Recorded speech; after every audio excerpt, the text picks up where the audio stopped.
தமிழகத்தில் நடந்த மிகப்பெரிய வரலாறு காணாத, இன்னும் சொல்லப்போனால் 1960களுக்கு பிறகு நடந்த மிகப்பெரிய மாணவர் போராட்டத்திற்கு பிறகு நடுவண் அரசிலிருந்து திராவிட முன்னேற்றக் கழகம் தன்னுடைய அமைச்சர்களை விலகச் செய்து ஆட்சிக்கு அளித்த ஆதரவையும் விலக்கிக் கொண்ட சூழ்நிலையில் இந்திய அரசாங்கத்தின் முடிவு எப்படி இருக்கும் என்று உலகளாவிய தமிழர்கள் எல்லாம் பார்த்து கொண்ட நேரத்தில் இந்திய அரசின் முடிவு மகிழ்ச்சி தருவதாகவும் இல்லை, வருத்தம் கொடுப்பதாகவும் இல்லை.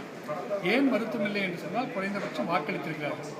மகிழ்ச்சி ஏன் இல்லை என்று சொன்னால், நேற்றைக்கு முன்றைய தினம் கூட பாசிதம் அவர்கள் சொன்னார், நாங்கள் நிச்சயமாக சில மாற்றங்களை கொண்டு வருவோம் என்று.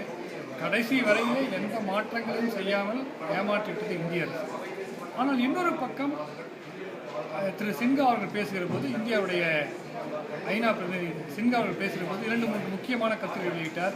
முதல் முறையாக ஒரு தனிப்பட்ட விசாரணை வேண்டும் என்ற கருத்தை சொல்லியிருக்கிறார். சிங்கள அரசுக்கு ஒரு எச்சரிக்கையும் கொடுத்திருக்கிறார்.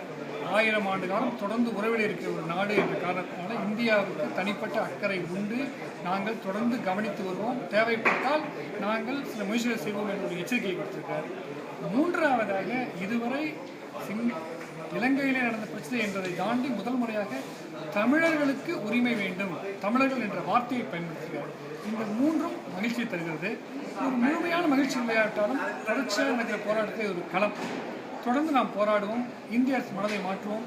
நிச்சயமாக மாணவர்களுடைய முயற்சியும் திராவிட முன்னேற்ற அந்த ராஜினாவும் சிறிது மாற்றங்களை செய்திருக்கிறது என்பது உண்மை. இன்னமும் நிறைய மாற்றங்கள் வர வேண்டும் என்ற தேவையும் இருக்கிறது.